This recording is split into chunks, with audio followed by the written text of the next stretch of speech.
Okay, amazing. Welcome. So fifth week in, we've got the one Ray, who has joined us today. So Neil, I think probably you recognise most people, and a couple of people that will be new. Jeff and Sash, I think, are in that camp. Um, so yeah. Yeah, great. Stoked to be here. Hmm. Such a good book. Yeah, I'd actually love to hear. Have you read the full book, or have you been doing a chapter at a bit? I'm reading like six books or something right now. So, um, I kind of like go back and forth between uh Chandler's book and a bunch of other books. So I haven't read the whole thing yet, but I have read the chapter that we're about to do today and pretty far into the book. This chapter is great. The whole concept of it is fantastic. It really is crazy good. Like, yeah. So but I could speak. Actually, I'm just gonna grab the book too because I don't have it right in front of me. I'll be right back. Yeah, awesome, awesome. Well, yeah, as we always do. Quick check in. Oh, we've got Sean. Here he is.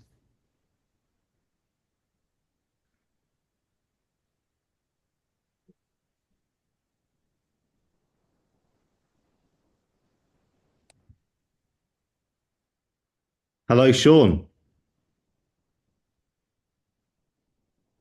I'm He's sure. here. Yeah, Neil. So the way we've sort of fallen into running these is at the start of each call, we have a check-in um, on anything that's come up in the week from the previous chapter, which in this case would have been creating versus reacting. Mhm. And then, yeah, we have a bit of a check-in about see if anything played out, if we've gone away for the week and played around with this distinction, if we've created anything from that place, and then we go on to open up this fresh chapter. So I'd love to hear from anyone um, if that creating versus reacting distinction came up for anyone, if they were able to uh, maybe notice it play out or create something useful. Karen, oh, I think you're muted. I pressed unmute, didn't work. I haven't created anything yet, and I can't say too much because this is being recorded. But a few things have happened. You know some of it, Will. A few things have happened recently, and um, and then last week something really annoying happened, which has just made me think, right, that's it now. You know, it says there's a bit about when bad things happen to you, what you do about them. And it was just what I needed to give me the final push to do what I need to do, which I know, Will, you know what I'm talking. I think you probably guess what I'm talking about. Mm, But it was really, really good because it's so easy to just think back into what, even though, something goes a bit wrong and you think, oh, get a bit annoyed and then you go back into it. But this was brilliant. And it just thought, yes, that's it. This is exactly, it's horrible, and it's exactly what I needed to like give me a clear, bloody green light on something completely different. mm. So I'm very, very happy, even though it's shit. I, I'm not gonna ask any questions that go into the detail because it sounds like this is something that in terms of the details you'd rather keep private. But the overall thing I'm hearing, um, Yeah. there's been some sort of stimulus, so something has happened, and rather than uh, react to it and get sucked into it, you've received it as a sign. You Mm. allowed it to give you a push in a direction that I think you were probably already looking in, but this has maybe given you some fuel. Yes, that's right. Jolly great springboard. Yeah. Yeah, amazing. Well, Yes, I'm very happy about it.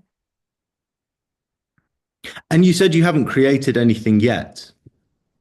but it sounds like there's been you've created something of this stimulus. You've Um, created something you've created a springboard out of it. yeah. Or or the little bits of doubt that were sort of watering down my efforts, they've gone now. So I feel released from anything and I can go 100% now. Hmm. Amazing. Amazing. Thank you for sharing that. Thank you. Neil. Yeah. I've been playing with this a lot. I had a bit of like a breakthrough around it. Um, so I kind of was looking at the different areas in my life that I'm like reacting in the areas that I'm creating. And uh I was thinking about going to the gym actually because I I go to the gym pretty much 5 days a week or 6 days a week at the same time every week. Um, and it's and I create that opportunity for myself to go to the gym. Like I always go at the same time. And I was thinking about how with client creation, I was kind of like having this complaint with myself. Um, and I was like, it's so easy to go to the gym and like create change in myself, transformation in myself, because I know where the gym is. I can pick a time to go there and I can just go to the gym. It's got all the things I need in it. And then there you go. Like the transformation occurs. I just consistently do it and I see the results, you know? Um, and the same thing with like my nutrition plan. I know where the grocery store is. I just go there. I know what I need to get. I go home. I cook it. There's my nutrition plan. It's like it's all very simple, and I know where all those things are. Now it's like, how do I create on the same way with clients? I was and I came to this realization that I was very reactive and not as clear about kind of my calendar and the process of kind of filling my calendar. Like even at the point of really clearly knowing how many spaces I have every week, how many spaces need to be filled, who I could speak to about like filling those spaces, you know, and like who would actually kind of in themselves profit from the transformation of that. So I had to get really clear about, okay, well, I know at, 10 a.m. in the morning, I have that space. I'm going to show up at that space and I'm going to find a way to fill that with someone who wants to have a conversation with me, you know? And there's all these people, I'm in all these groups and all these situations. I'm sure I can reach out to someone or at least know that that's available. And it was just it was like a energetic realization. It's still kind of manifesting as a physical experience, but there was like a tenuous connection between how simple things like going to the gym are because I know where to go and what to do, and then client creation because I know where I need to be and I know what I need to do. So it's all those things are all in a process of creation rather than being like, say a couple months ago, I would have been like, who am I possibly going to have be a client? Or like, how am I going to find clients? Or like, how am I going to know when I could talk with them? Or like, there's all this questioning. And, it's interesting just using the gym metaphor because there's a lot of people who feel the same thing about the gym. Like they can't find time to go to the gym. They don't know what to do once they get to the gym. They don't even know where the gym is in their community. Like, you know? And then they don't go to those places and they don't do those things because they don't feel like they know what to do.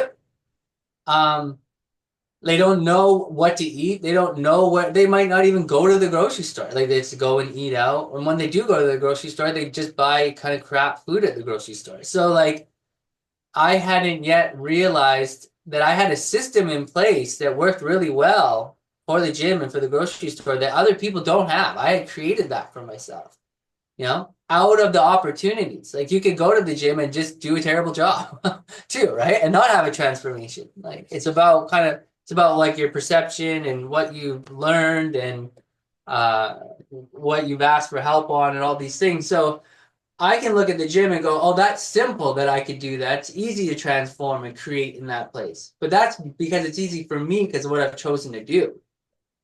You know, it's the same thing with client creation or like creation of gigs or writing music or whatever. Like those things are hard to people because they don't know what to do to create in that place. But I do know what to do because I spent the time like in Domino or groups like this or Hummingbird or whatever, right? So then it's not a process of questioning anymore. It's just creating in the exact same way as going to the grocery store or going to the gym, which was a kind of like a phenomenal, mind-blowing realization in terms of systems and creating. Hmm. So it sounds like you've noticed the creative options available in the client creation space. I'm really curious if I can ask you a question about this.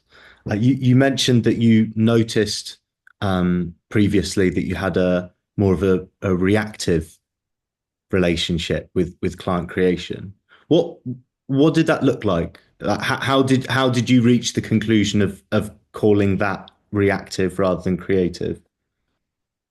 I think it's in the same way that people would like to bring back that gym metaphor. Like I'm sure that like I've talked to people about this. They'll be like, "Oh, I don't want to go to the gym because I don't want to be considered like one of those people that go to gyms."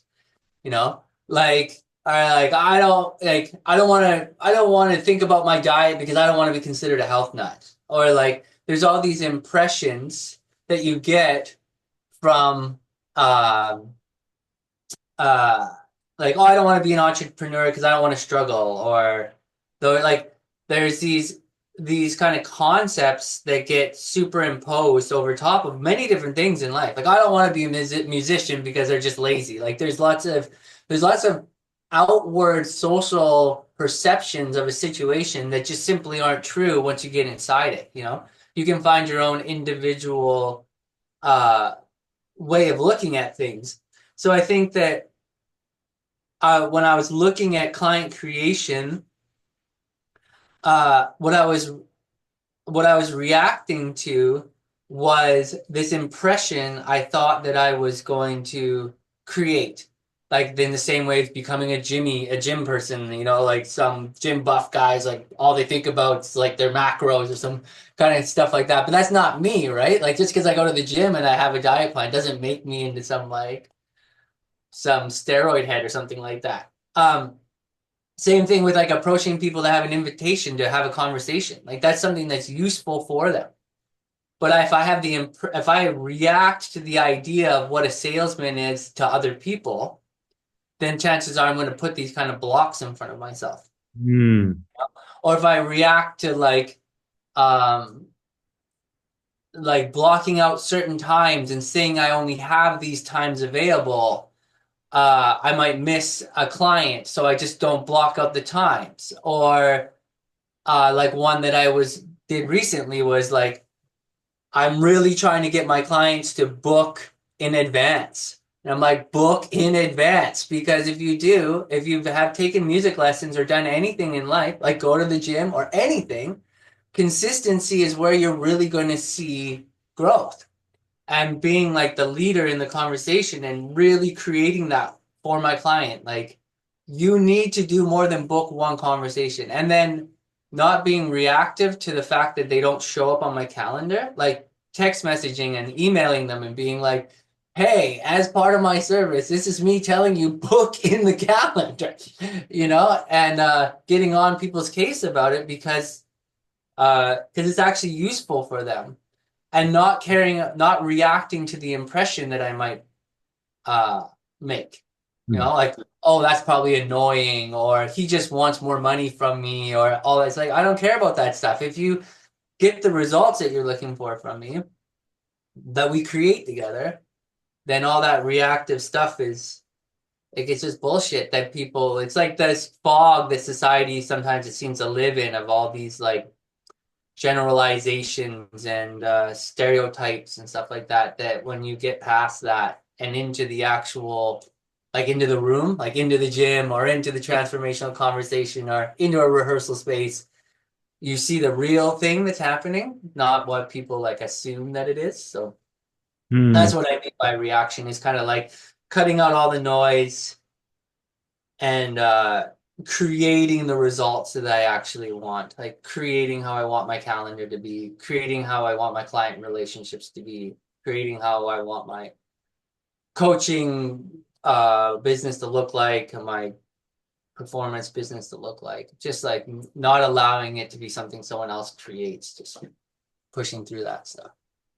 mm, mm, and not getting caught up in uh, speculating what's going on in the mind of another person, which Yeah, I'm beginning to realize I have done forever, and how non-useful this thing is, because it's keeping you in storyland. It's keeping you in imagination, in thought. It's not keeping you grounded in reality, in truth. Um, and even if there is a negative judgment, it really is none of my business. I can't take that on. I can't take ownership of it. I can't take responsibility for it. It exists in the mind of another person, which is sacred territory for them. I'm not saying it's a fuck it all and the rest, go out and burn the world and fuck everyone, and it's I'm preaching to the choir. We all know this thing, but I'm definitely playing with it a lot now. I'm really waking up to like not labeling like, oh, that's a good thought or that's a bad thought. Just that all of that's redundant. What is a useful thought and what is not a useful thought? What saves me time and emotional grief versus what keeps me in constant inner turmoil. And one of the biggest guilty parties in that camp is, what do other people think of me? That what do I think other people think of me? yeah, yeah, Not nice. even what do other people think of me, because you never asked. Like, someone might be like, "Yeah, actually, I'm really mad at you," and then you're like, "Okay, why?" And they're like, "Well, I'm not actually sure, but something happened." You know what I mean? Sometimes it's an intangible thing that you unpack, and it's really like you rubbed them the wrong way, and it was really actually useful for them. And then once it's unpacked, they thank you for it. It's really weird how the human psyche works like that. Like resistance to deep change can turn into anger and resentment towards the person that brought that transformation towards you, you know? And then once it's unpacked in a safe space, it's like, oh, wait a minute. Actually, my judgments to you are actually my judgments towards like changing in life. I didn't want to change. So because I didn't want to change, you're the bad guy. Mm, There's, mm. a, there's so much of that, right?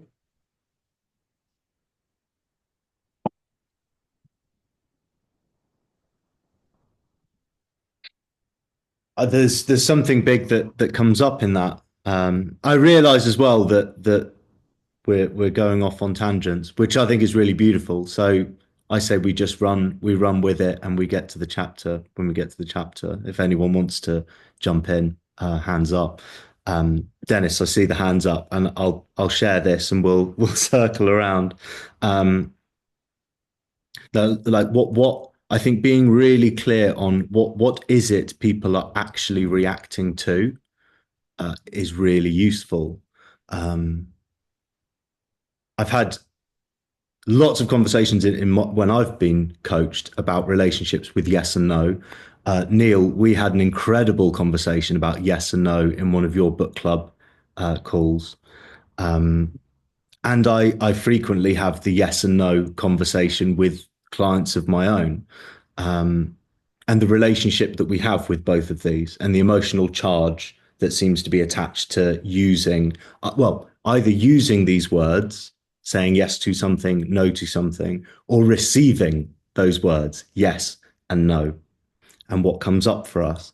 Um, and it dawned on me when helping a client, just the emotional block looked like, I don't want to say no because I am scared of other people's reactions. I the story was they are reacting to me. It means something about me personally. I am bad, therefore I have let them down. And what became clear to me is people are never, they're not really reacting to the person who's saying no. They're reacting to their emotional charge and story around what no means to them. They're reacting to their interpretation of no. And it is nothing to do with the messenger, I, the person, the giver of the no. It's nothing to do with them. It's always to do with the story that someone has attached to that. And that is what they're reacting to. So yeah, that came up for me when you shared that, Neil. So thank you for that. Dennis. I appreciate what Neil had to say about the mechanisms that we set up so that we can go out and we can have a result. But what I'm seeing with doing the tour, I put myself up as an example in the domino group the other day, and I got a bunch of questions back from people. And oddly enough, you and Neil both asked the same question, basically. And it was, what result am I looking for in 12 weeks? I'm finding that I do not control results. What I'm finding is that I need to get to a place where I am available for what occurs as a result of my transformation and my putting myself out there and my making connections. It's like we always talk about the ripple effect. It's like me throwing a pebble out into the pond and imagining that I'm going to direct where the ripple goes and what effect it has as it spreads out, as it travels farther and farther. And what I'm finding with the tour, Nick challenged me the other day. We're having a messenger conversation. He said, "So how many actual paid gigs do you have?" I said, "Well, two." He said, "Well, then it's really not so much a tour as it is an adventure with a guitar." And, I quit a long time ago worrying that Nick Bettini has anything but all the love in the universe for me, and is never critical in a mean way. He's simply observant about what's going on, and he isn't afraid to ask me the questions. Okay. I'm sure you guys have had this shit happen all the time. You post something, bing, there's a message from Nick, and he's like, "So what did you mean by that? What's your answer to that? How's that work?" And I've talked to Will. I liken to Emilio in Mr. Deeds. When Adam Sandler needs something, right before he says he needs it, bang, there's Emilio right by his head. Okay. So I'm finding out that if I don't have everything sorted out, I can either freak out or I can work on the things that I need to work on in me and believe that because that foundation is being built, that I'm establishing an atmosphere where I can take advantage of whatever cool fucking thing pops up. Neil's talking about the gym. You go in with a plan, you put yourself into the gym, you get on the weight machine, you get on the free weights, you're meeting that resistance, and you're preparing yourself for an outcome. Some days you feel like shit, you only get in 2 reps or 3 sets or whatever else it is. Some days, man, you're just like banging stuff out and you're like going for it. After Neil, after Nick challenged me with that, I was having a conversation with John Hart, and he said, "Hey, there's this unsigned artist website that you can talk to people." So I sent out 220 emails. cold. Hi, I'm Dennis, singer-songwriter, transformational coach, blah, blah, blah. I'm going to be on tour to 171 promoters and 50 booking agents. Here's the ripple. So far, all I've gotten are rejections. But guess what? I'm in the pond because I am creating some type of a response. It isn't the response that I always want it to be. It isn't always successful, but we've learned that failures don't destroy our universe. They don't cut us down at the ankles. What they do is they allow us to refine, to go back and rework our presentation or rework our goal or our vision or what have you to focus something about the dream. And I still have no fucking idea what's going to happen on this tour. But I know two things. I'm doing it, and it's going to be monumentally transformative for me and allow me to make that connection with people all over the world. And that's exciting. That's what's driving me. And so, not reacting when, oh my God, somebody else rejected me, you know? Hey, you know what? People got shit going on. I've had some very kind rejections. Hey, dude, thanks for sending this in. I have everybody booked for March and April. I appreciate you sending it. People are at least making personal responses to what I'm doing. And so, if nothing else, I'm making connections with people I would have never, ever made connections with around the world. So, even in rejection, if I don't react to what it does and instead respond with what I've learned and what I've established as my foundation and as my dream and as my focus and clarity and my belief system and everything, you just kind of take it all in stride. I'm a month out. There's a whole lot of stuff that I have no idea about what's going on out there, but I believe in me. And when I get there, I was having a conversation with Henry this morning, or Henri. I don't know how you pronounce it if it's French in London. Anyway, um, and he said, so what are you going to do? I said, dude, I only got two paid gigs. He goes, there's always busking. I said, yeah, I'm prepared for that. You know, I'm prepared to walk into the middle of a pub at lunchtime and go, hey, I'm a singer-songwriter. How about if I do a couple songs and you buy me dinner? You know, how hard is that? It isn't. It's all about you being confident in yourself, being confident in what's transformed you and made your life meaningful and powerful and just sharing that. My dad, people used to always tell my dad, oh, preacher, you're great, you're wonderful, you're a great guy, blah, blah, blah. And my dad would always tell him, you know what? I'm just one beggar telling all the other beggars where the bread is. That's all it is. So if we do nothing more than point the way to the fact that we have been transformed, that alone inspires other people. That alone sets an example that transformation can occur. And once you get people believing that, it starts happening in their life. And it's all part of the fire. Anyway, outside of that, I really got nothing to say. Thank you. Thank you. Something you said has brought up another Steve Chandler bit.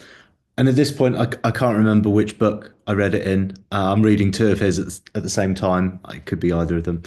Um, you can't commit to outcomes, but you can commit to processes. You can commit to systems. You can commit to a direction, a journey, a series of choices. The outcome, at best, we can influence, but we can't commit to that thing happening. But we can commit to a series of steps. So yeah, love that. Cool. So before we move on to the fifth choice, is there anything else anyone wanted to say on noticing creativity versus reactivity?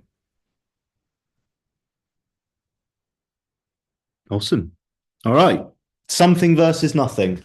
The fifth choice. I've got loads. Loads came up for me with this one. But I'd love to hand over to anyone, and that anyone is Sean. Hey mate, I was just raising my hand to say I've got to shoot off. I'm working the night shift tonight, Okay. so I've got to go and get ready for work. What I'll do though is I'll send you through me musings from this section, because it was a brilliant one for me. It really was, in terms of the whole creating something from nothing, and the little 5%, the incremental.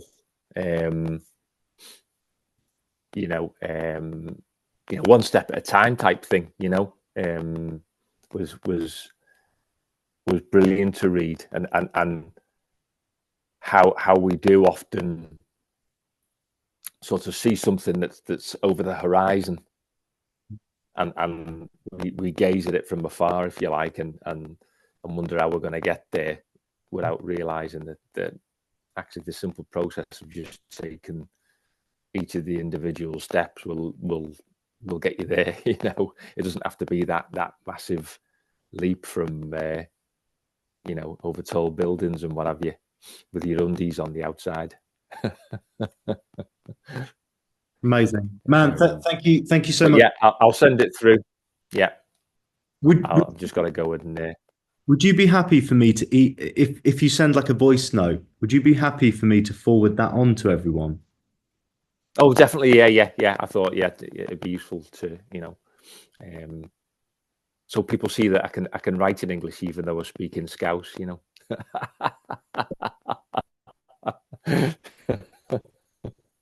or Dalek, depending on what the day is. Amazing. Thank you. Thank you. Have a good shift. Cool.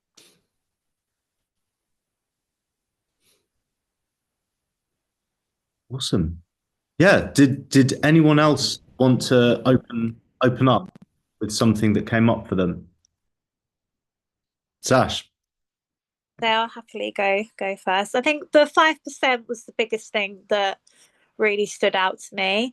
And I think it's something that I've done like subconsciously at a level with mental health things. I've in the past really struggled with my mental health, but not really kind of brought it into like practical everyday things with like projects, which I think is quite interesting. It's something that I really want to stir into a bit more. I used to, when my mental health was really, really low, I got to a point where I actually just made a list of things to do to help myself. So the first thing was drink water, just like really simple, just like start with the easiest thing on the list. And anytime that I would feel it drop a bit, I'll just go back to my notes on my phone and go, right, drink a glass of water. And then like just keep doing that and really focusing on water, and then kind of building that, okay, now get outside, go for a walk, and just slowly build that into my routine. And then before I knew it, I was, back to kind of feeling myself again. And I think Elizabeth may have mentioned it last week on the kind of acknowledgement. Like the first step is like acknowledging something, and the 5% thing kind of really kind of spoke to me with that acknowledgement. And I thought, oh, it's really interesting how can kind of break it down into 3 kind of steps of that first acknowledgement, and then you spend time reflecting, and that second step, and then you go into action. And I think it's really common where we get stuck in the reflection process and don't move forward into action. And I really like how, that kind of 5% can really kind of help delve into action of kind of getting very precise, breaking it right down, because I think we do spend a lot of time in that reflection phase and thinking. The other part for me was the talking about his client, where he said, "I'm so unproductive," and where he kind of pointed, "Oh well, are you as productive as he is? Like, are you less productive than that person over there?" And he said, "Oh well, no, of course not." Okay, so you are productive. It's just we can be more productive. And I think that's so common nowadays with social media. We do it subconsciously 24/7. I think me and Will have spoken about it a lot in our sessions, as being perceived as busy.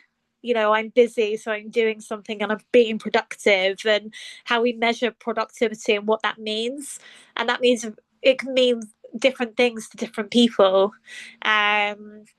So yeah, I think that kind of really spoke with me of how we're always looking through social media and our feeds 24/7, doom scrolling, and go and acknowledging and processing that information, going, "Oh well, they did this, or well, they did that, well, they did that," and we're only seeing the highlights of that person's day because of what they're sharing. And it's very easily to kind of put ourselves into that position of not being productive. Yeah, I think that's pretty much all I had to say, really. But yeah, I liked this chapter.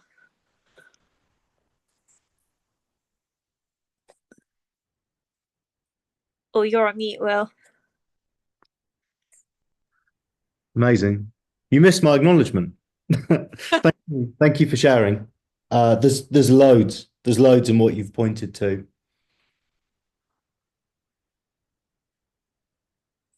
I love how you talked about kind of these three phases. And yeah, that was a massive point that you made last week, Elizabeth, about like step one is the noticing. It's the hamster wheel. It's like first of all, you have to notice that there's this thing called a hamster wheel. Then the next thing you've got to notice is my interaction with the hamster wheel is what's keeping it going. Like there's these steps of noticing, and then you've built on that, Sash, with okay, then there's this reflection stage. And then you said like we can get really stuck in that. And I wrote down here like the thinking phase. And that's where overwhelm is created. Lots of noticing, lots of thinking about creates overwhelm. That builds the mountain in our minds.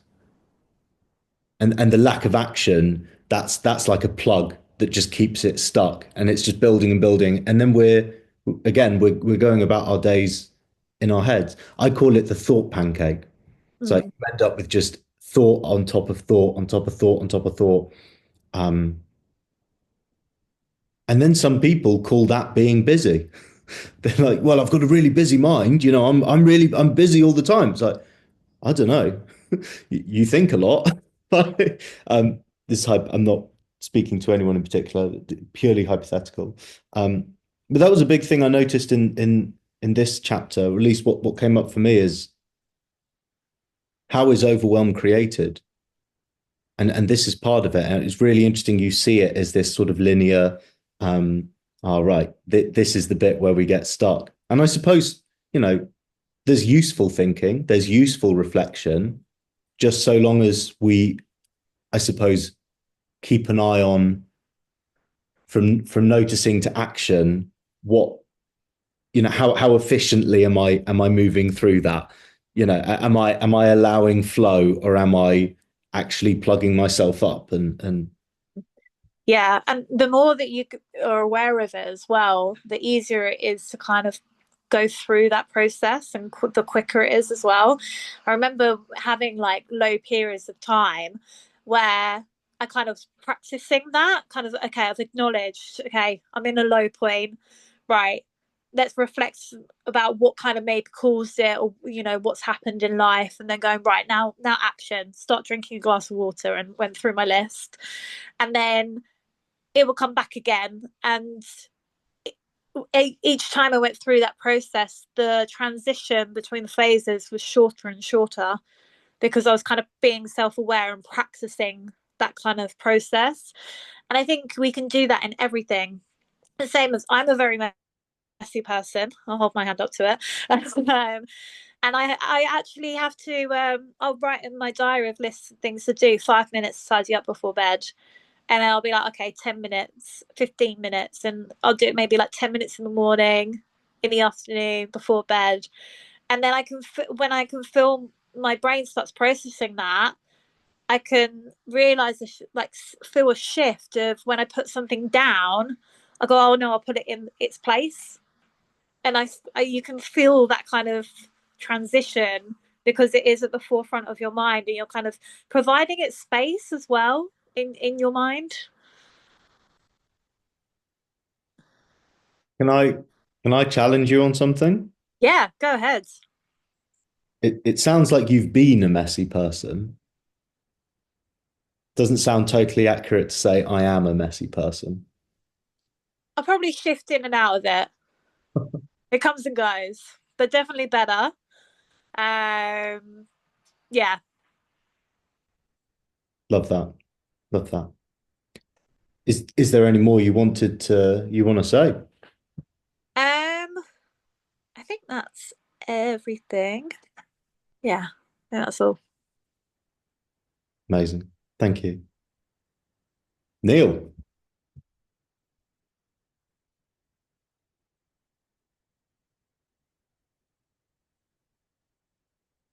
Oh, I think you're muted. Oh, I'm still getting the hang of this, I guess. A year and a half of Zoom and I'm still muting myself. I love what you were saying there, Sasha, about kind of your lists and being able to see kind of where you are in the low point, like having that awareness and then having an insight about it and then drinking the water and like kind of getting on with it and doing the things you know that are going to be that are going to get you out of that. And that kind of dovetails with two parts of the chapters that I found really interesting. One of them was the 5%, like you're talking about, and the other one was the man who is pumping from a well without water, whatever. And I found that to be such a great metaphor, especially because recently I have a tendency to just decide that everything that I've accomplished so far doesn't even exist. Like it's like I'm at every day I wake up at an absolute zero and then have to like remind myself that there was a yesterday. And it's a great way for me to create a black and white binary and just beat the shit out of myself about like my level of success. So I was so a few years ago before COVID, I was playing and practicing a lot and kept falling into that kind of this sinkhole. And so I said to myself, I just want to be 1% better every day. And there was so many times when I woke up like feeling like my heart was like in my knees. And I would just go to the drums and just practice or go to the piano and just practice and be like, I just need to get a little bit better. And I would notice some small thing I got better at, and it would actually bring me out of that funk, kind of like what you're saying, Sasha. And that was so huge. And then recently, I looked back at that period of my life and realized like that I wrote a record and recorded or did all this stuff that I never even really thought about having done. And that was like the well water I needed to kind of like pump some fresh inspiration because I've got like another recording session. I got all this stuff that's kind of going to happen next. Like I built a whole business in music as a teacher. And I needed to remember that as a well water to build this business as a coach, you know, like that I've been successful. And I remember when I kept hitting the bottom and I had no money and I had no students and people kept like leaving it, like I'd lose students. All this stuff that's happening has already happened before. And without recognizing that and realizing I had those that success and that productivity, like you're talking about, Sasha, it feels like I'm pumping from a dry well, and I know I'm not. There is water in there from previous experiences, so I found that to be great. I thought it was crazy when he said 5%. I was like, 5%, that seems like a lot to me. Even 1%, 0.5% doesn't even matter. Like some small level of inching forward. It's crazy how fast it speeds up, 1% to 1%. It's not just 1% over 1%. It's 1% times 1%, 2% times 1%, 3% times 1%. So I thought that was really super useful for staying on track and getting more successful. I love how you said more successful at the end there. Yeah, perfect end to that. I think the water, because the whole thing behind that, well, you need water to get more water. And it's interesting how much he's pointed at something he goes into deeper later in the book, which is gain versus shame. What is behind your motivation? Where's it coming from? Are you shaming yourself into motivation? And in this chapter, it takes the form of I've done fuck all with my life. I've done nothing. I've done this and that, and now I've got to become this incredible, massive thing. And you've spent all this time thinking, so you've created all this overwhelm and this massive mountain in front of you that now you've imagined it, and now you're imagining that you need to climb it. I liken it to a fairly brutal analogy, but like imagine someone's in water and they're struggling to swim, and every time they manage to surface and come up for air, you just push their face back down. We're doing that to ourselves when we're coming from shame. Any we starve ourselves of love, of acknowledgement, of noticing, of the pat on the back. Every time we come up for air, we're just pushing the head back under, going, no, try harder. I don't know, you'll manage to breathe eventually. It's completely not, it's not loving. It's not supportive. And I love the end of this chapter. And it's why I used that entire section as the quote in the email to summarize this. It's like, it's pointing to maybe it's time to get on your own team, get behind yourself, like be in your own corner, take a stand, give yourself the love and acknowledgement, and give yourself a fucking chance, But we so readily take that away from ourselves. And I'll repeat what my friend said, and I've said it in one of our previous calls. If we spoke to other people the way we speak to ourselves, we'd be alone. We speak to ourselves in a way that we completely wouldn't tolerate or accept from other people, that would be considered abusive if given from another person. And yet we will do that thing. We'll play that game. Yeah. It's a big one. And I love that he's setting up to go deeper into that later in the book, because it's a big one.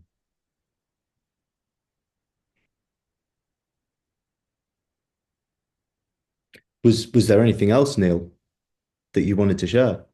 No, I think that's the kind of the crux of it. And you're right about the kind of shame, the shame piece can be like a big deal, or like the projected kind of shame piece is it's heavy because it's so unproductive.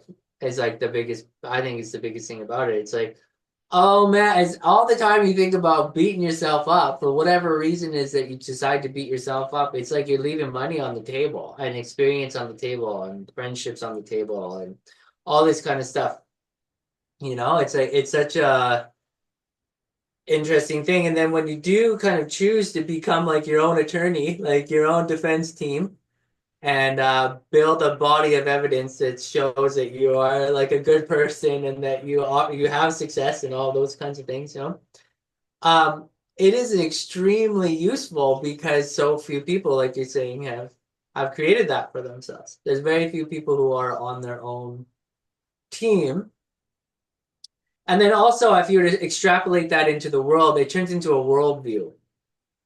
Like, I'm not on my own team, everyone else isn't on their own team. There's some invisible enemy we're all fighting, and it's like it just becomes this crazy game of cat and mouse of proving that the world is a terrible place, because that's how you've been to yourself. Which is again is a great way to leave so much money and friendship and relationships experience on the table. I think that's been and I also think that's one of the biggest things that is the difference between, say, wealthy people and people who don't have a lot of wealth is that all of that fear and shame and guilt and beating yourself up and then relating that to a worldview creates this witness victim style of living that then it's like living in a crazy self-imposed prison. And then there's people who have so much and they're just looking at you like, why are you doing this to yourself? I would make more money if you made more money. It's really how the whole economy works. Think and Grow Rich is a great example of that, how he talks about how the reason why Napoleon Hill wrote Think and Grow Rich is because in the depression came about because people were afraid that there was going to be a depression. So they became economically austere. They started holding back their money. They stopped buying things. And because of that, the economy fell, right? So if you kind of extrapolate that, the more we hold things to ourselves, the less we believe in how far our money can go or how far our relationships can go and what we can manifest. It's this self-perpetuating philosophy that the world is against us. And that's it's crazy when that's... But when you're no, that's not true. And here's my body of evidence. You're a good person. I'm a good person. We're successful people. And then it's a spiral up rather than a spiral down, rather than that race to the bottom thing. You know what I mean? That's how I see it, at least. Yeah, man, I love that. And you've just made me think about something, which I will send everyone. Maybe you guys have read it. Maybe some of you haven't. I'm not sure if it's a poem or if it's just a bit of writing, a quote from Marianne Williamson about our deepest fear, about what you just said, Neil, and you were using the Great Depression as an example of the what I heard or what I took away was the pitfalls of withholding, and I suppose my mind went to withholding your being, withholding your best self, or the created self, the person that we really want to be, the person that we choose to be. But the dangers of hiding the flame, hiding that light, and how many times I've had conversations, not just coaching conversations, just personal, casual conversations in the pub, and I have also been the person saying stuff like, "Oh, but I don't want to come across as arrogant. I don't want to come across as too much, or whatever. Worrying about what I think, as you said, Nick, what I think other people think, and actually how little that serves the situation. It's just withholding the best of yourself away out of fear and going, no, no, no, no. I'm gonna keep this hidden. Yeah, that's what came up for me there. Yeah, it's heavy. It's like holding that angel inside yourself. You're like, no, I'm not gonna be connected to God or whatever you want to call it. I'm not gonna be connected to the universe. That's crazy that I could possibly be fashioned in the image of the universe. No, that's nuts. Everyone else is, or none of us are, and we're just here on this barren rock, or it's very crazy your philosophical belief system, how that can literally stifle you, like you're saying. It's crazy. Stifle you and stifle others. Who knows what interaction someone might have with you that completely changes a perspective or a shift that eventually leads to some major course correction in their life. They're like, oh no, that's actually, I've just realized this is the way. Well, I've just woken up to this thing. You could genuinely be withholding that from someone. Hmm. Dennis is just, thank you, Dennis. Cheers. Have a good one.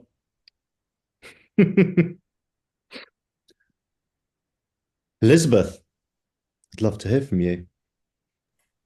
Oh, thanks. The bit that really stuck out to me was that movement is always on a continuum, like recognizing that we are moving. Like it may not be what we're calling good, right? And realizing how much of what we're telling ourselves may not be true. Like just we're Sasha, you were talking about the awareness of it all, right? And just how important it starts with noticing and becoming aware that actually, yeah, I'm moving a little bit. And if I'm moving a little bit, how do I want to move next? Right? It's not about like the leap that he talked about, right? It's just, where am I right now? How can I like acknowledge that?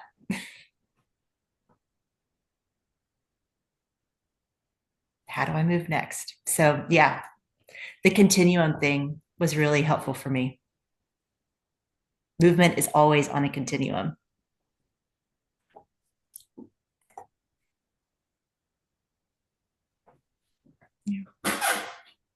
It's I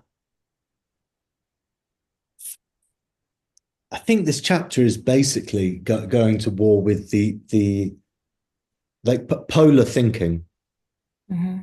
On, off, black, white, yes, no, this, that, two sides, like the extremes. And instead pointing to the nuance.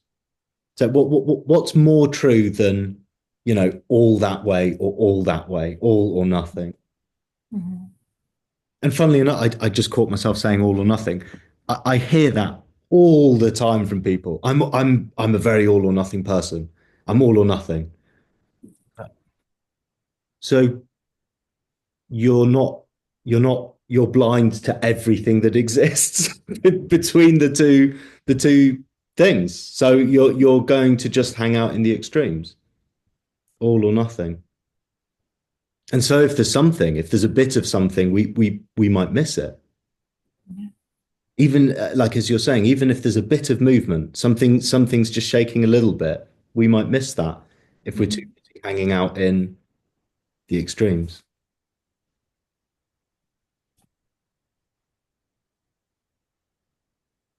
How could that be useful to you? That movement is always on a continuum. Hmm. Well, I think it's like there's this comfortable rut that I can allow myself to get into where it's like I'm waiting.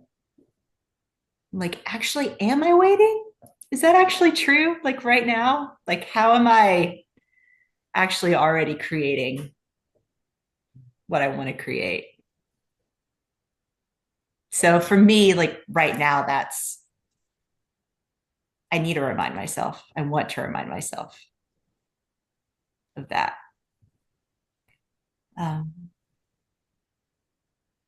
Yeah, and also you were talking about overwhelm earlier, and just also realizing that overwhelm to a certain extent, I mean, But that can be a comfortable rut and choice that we get into, that we allow, right?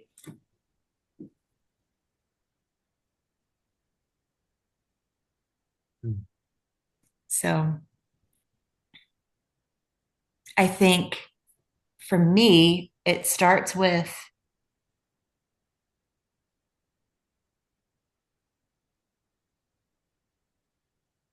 I think acknowledging is really big for me personally. Like, not like you were saying, Neil, like just kind of disregarding some things that, like, actually, wait, I've done that already. um, yeah. And just, and going back to the quote that you shared with us earlier, that like the last bit of the section for today, where it's like, it really does come down to how you're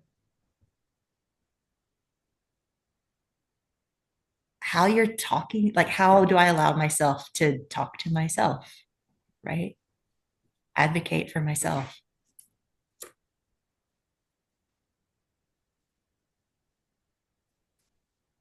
Sounds like maybe those two things you've pointed to, like acknowledging and then advocating for self, they're connected.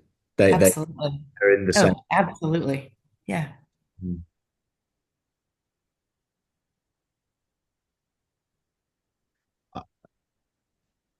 I think what looks true is that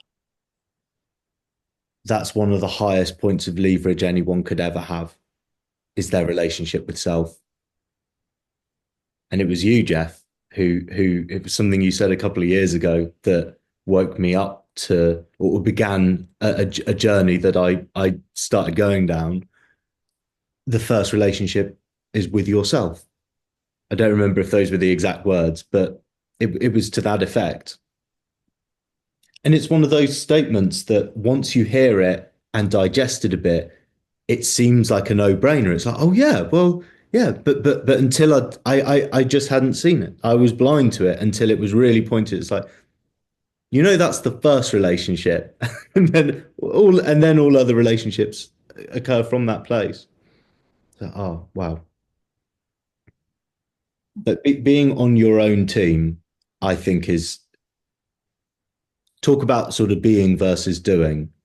You can do all of the things that someone who loves themselves does, or you could genuinely love yourself, genuinely treat yourself in that way, and you will start to naturally do all of those things. You will want the best for yourself. You will not tolerate certain forms of communication or certain situations. You will start to find not just that saying no is easy, but it's fun. So no, I don't, like, that doesn't exist in this camp. We don't do things that way here. There's like an increased level of ownership, and because we're only human, when those shaming thoughts come up, it is that much easier to notice and go, oh, there's that thing. Cool. Yeah. And recognizing it then right there in that moment is everything, right? And don't even, like, how can you not judge yourself for that too, right? Just like, let that just keep moving. Mm-hmm. Yeah. Yeah. Thank you. Karen.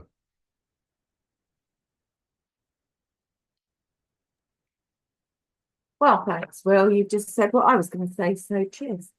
I'm say it in a different way. Yeah. So look, I have to look. This is how I did my A levels. This is how I have to do. I have to write all over books.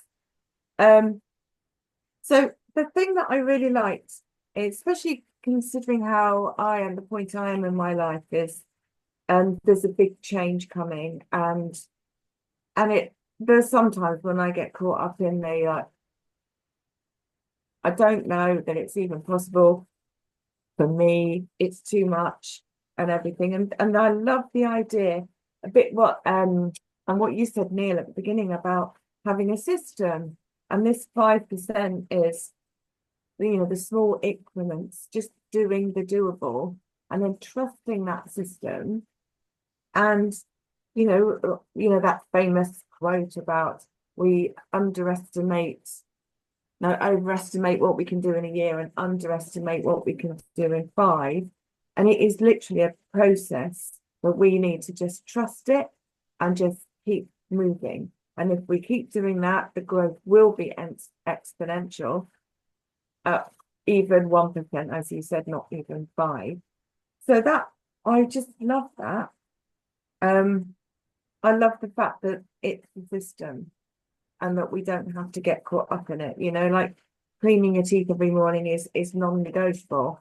Like doing the system is non-negotiable. It's not, I love the bit, it's just like step away from the drama. I love that. Just crack on.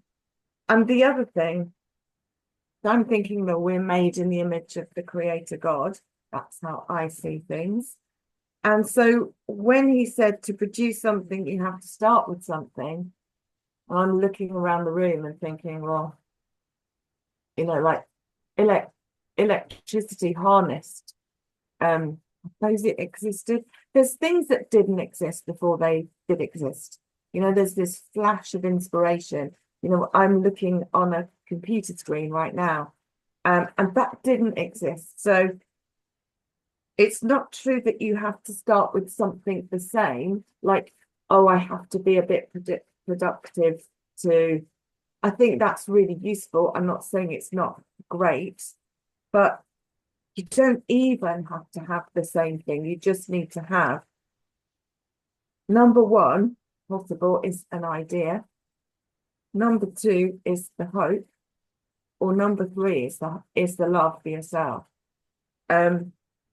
And I don't think that, I know a lot of us beat ourselves up, but I think fundamentally that no one loves us more than we can love ourselves. The fact that we're on this call means that we want to do better. We want to learn something, because on some level, we might think, I don't know enough, or on a deeper level, I deserve to know more. I think all of us, and it may be very, very deep for a lot of people, have a form of self-love that is greater than anyone else could have for us, even if we're not aware of it. But if we can become aware of it, just if we have nothing else but love for ourselves and wanting something good because we have love, then that's got to be a great starting place, regardless of any idea of it or any, just on a deeper level of. So to produce something, you have to start with something. So I'm going to say we don't necessarily need water to wet our well. I think it's really useful, but we can start with just an idea, just with hope, or just with love. That's also enough, I think. I think the wetting with the priming the dry thing, I don't think it needs, and it says you need water to get water. Perhaps. I don't know. I've got a little bit of I think it's a really excellent example to inspire us, but I don't know if it's fundamentally true. If you see what I mean.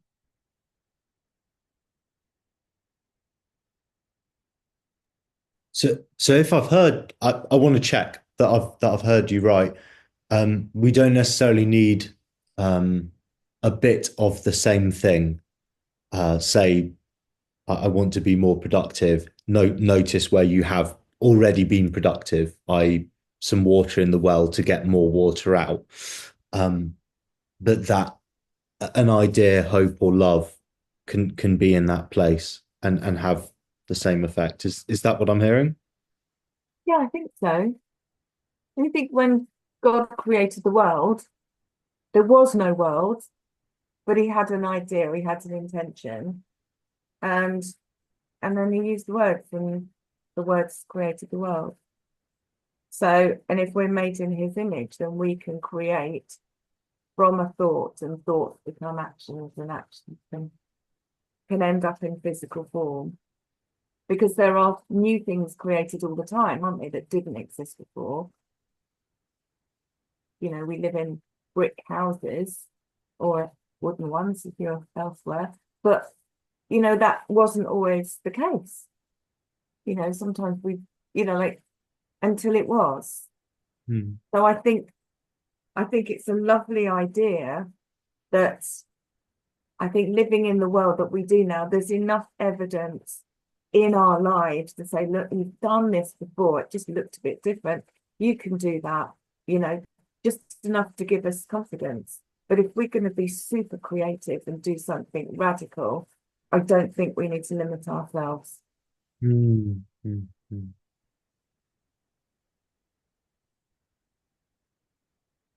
I love that perspective.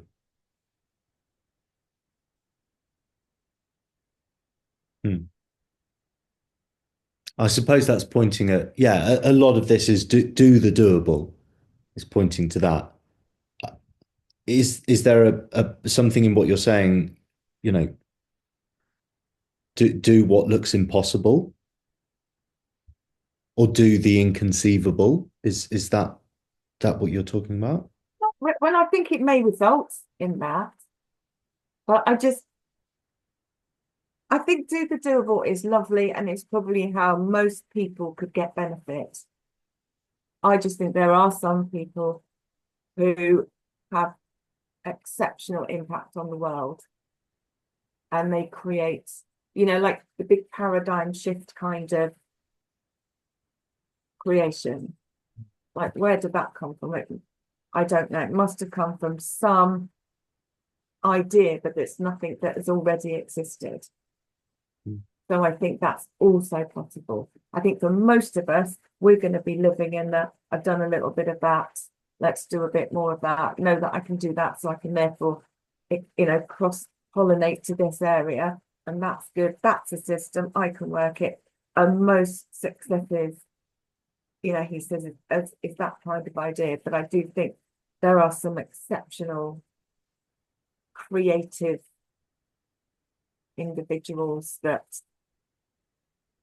have gone to different places, you know, the mind-blowing ones, and all they needed was, oh, I don't know, perhaps we could add curiosity as another one. I don't know. There is something that they need, something to be able to do it, but it could be different to the thing.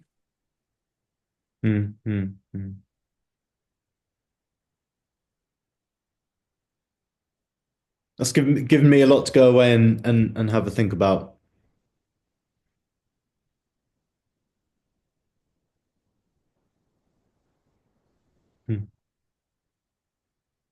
Thank you.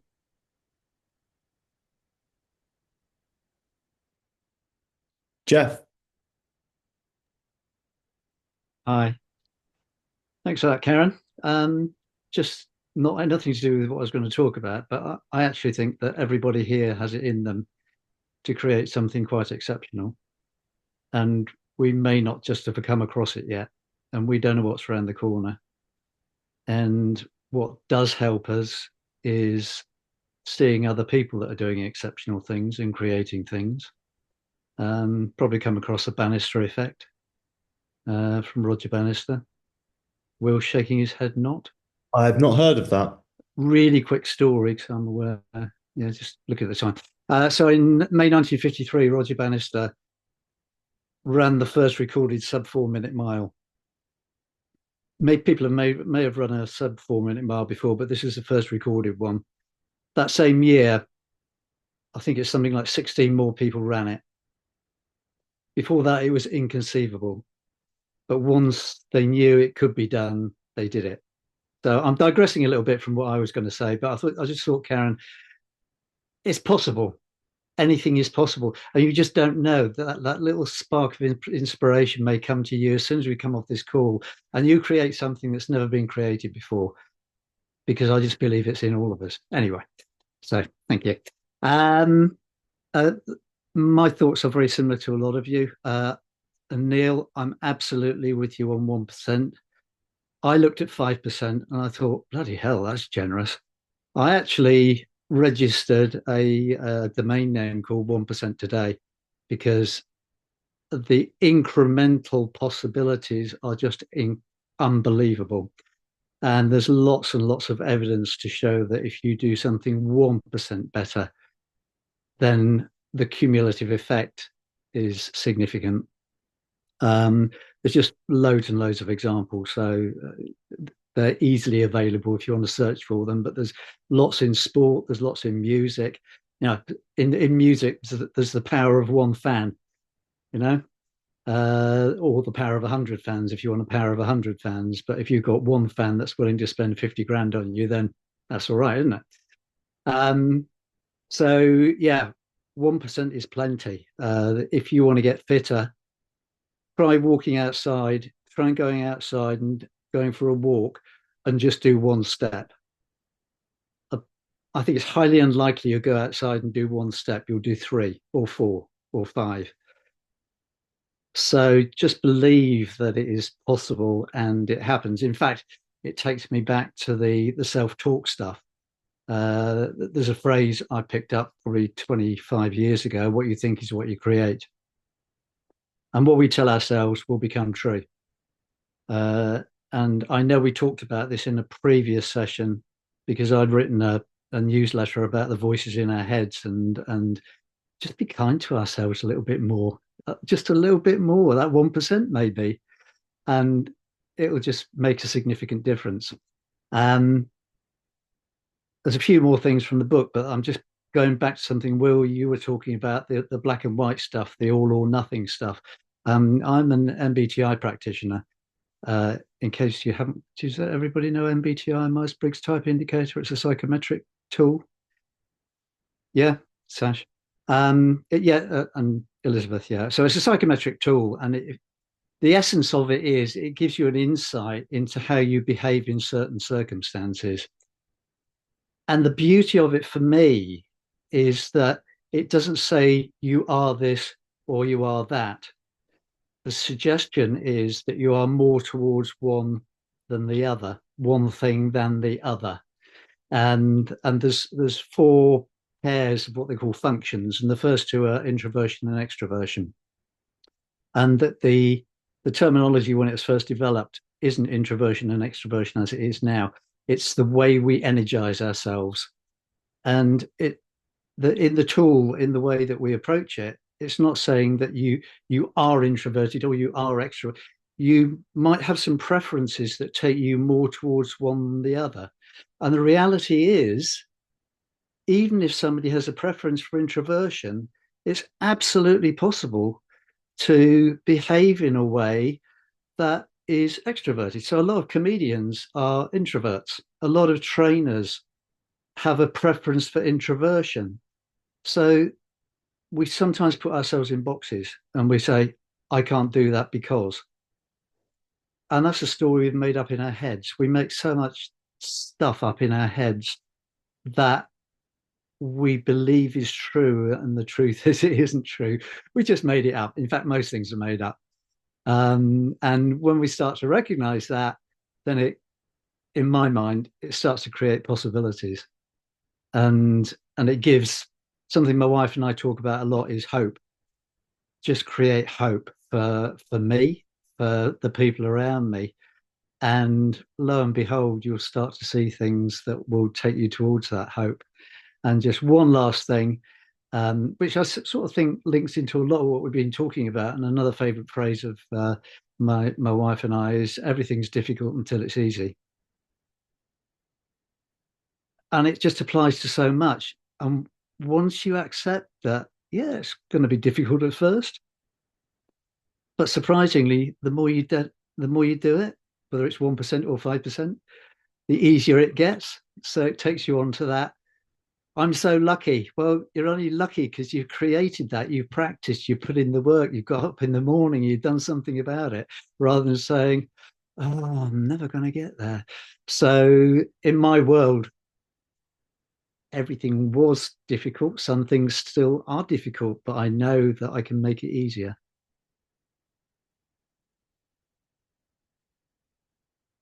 Is that enough for now? At 8:22. Thank you. Yeah, I've had the introvert versus extrovert conversation, and I don't know at what point it kind of it sounds like the original thing got a bit lost, and it's now been created as that polar. Oh, I'm either one or the other, Yeah. rather than more of one thing than the other. And you can be whoever you want to be.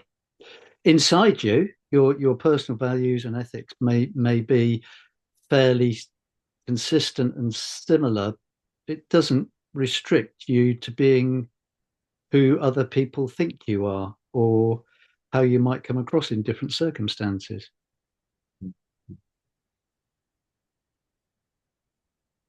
Amazing. Thank you. Sash.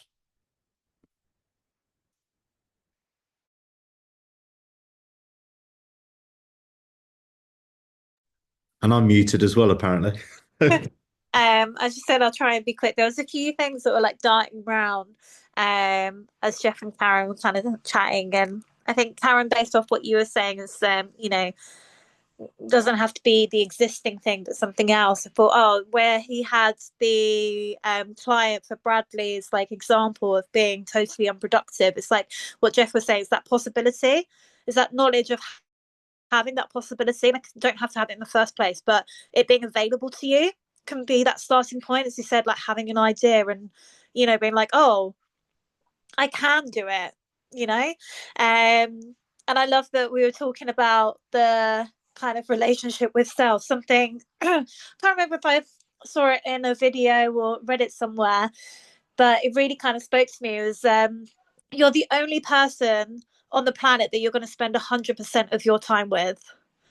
Like that, really, I was like, oh, that's so true. Like, take care of yourself, be kind to yourself. Like, you spend more time with yourself than anyone else. Like, why wouldn't you do that? Like, it really kind of opened up. I was like, oh, that makes so much sense. And just, yeah, following up on kind of the 1% things. So I know Will knows about what I've been doing with it. I've got this book, and it's called The 1% Diary.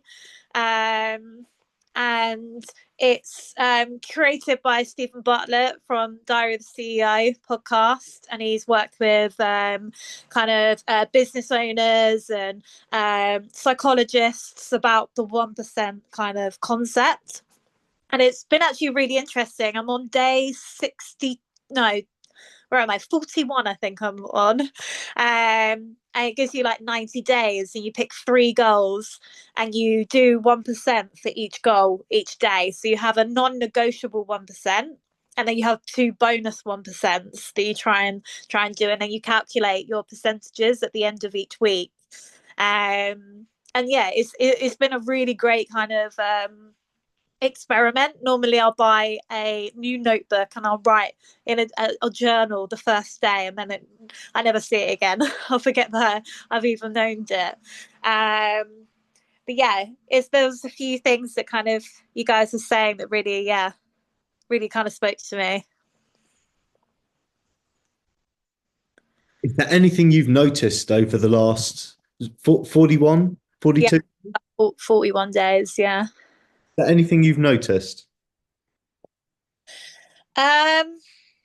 One thing of like also trying to do too much, like going through phases of trying to give myself too much to do, and actually stripping that back and being okay. I guess what we were talking about earlier is perceiving as being really busy and choosing those things specifically. And also, again, with the acknowledgement stuff, is choosing that 1% to align with the goals that I outlined at the start. Am I doing the right things that aligns with the three goals that I set? And definitely with management of time, I realized that if I'm out doing stuff, I find it harder to keep on it than when I'm at home and kind of settled. So definitely think as I think I can't remember who mentioned it, but I think it might have been Karen. It's like but even the system itself is the non-negotiable, like doing the thing that you've set in place to then kind of help you along the way to do the action that you want to. So sometimes I put in my actual diary, it's like, okay, fill in 1% diary. That is the kind of commitment, that first step to doing it.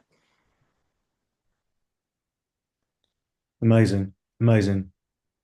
It sounds like it's helped cut through to the priorities. Oh yeah, 100%.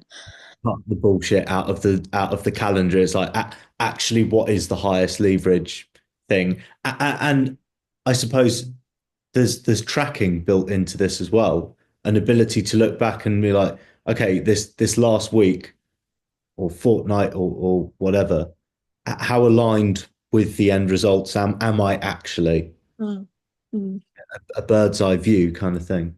Yeah, it has every 30 days you reflect on where your progress of where you've gone with each goal, and if you feel like you've moved along, which I think I'm definitely the same as Neil, where anything, I think it was Neil or Sean maybe, anything previously happened just doesn't exist. Like, I'm definitely a culprit of doing that. So it's nice to kind of reflect back and go, oh, okay, I actually did do that. Yeah, so you're accumulating your own evidence as you go as Yeah. well. I have to say, I'm impressed with the book. He's baked so many levels in of usefulness into this thing. It just hits so many layers. Yeah. Yeah, it's really good. You've got 30 and 60 and 90 days. There's a little slip that you open, and it gives you like an inspirational like example of the 1% to kind of keep you going, which is really nice. What do you mean when you say example? In the diary. Oh, okay. Oh, yeah, yeah. Amazing. Would you email a link to that Yeah, definitely. to everyone in the group? I think you Yeah. can find all the emails in the calendar, so everything's there. Yeah. Yeah, that'd be great. Amazing. Is there anything else that wants to be spoken? No? Awesome. Well, in that case, yeah, you've got to go. Good to see you, Neil. Cheers for coming. Have a good one. What have we got next? I think, serving versus pleasing. This is like reacting versus creating. This is one of my favorites. And I think I might have an audio for this one in case anyone hasn't heard Steve Chandler's audios. I'll send that out next week. Yeah, really great to see all of you, and I'll see you next Monday. Have a good one. Bye.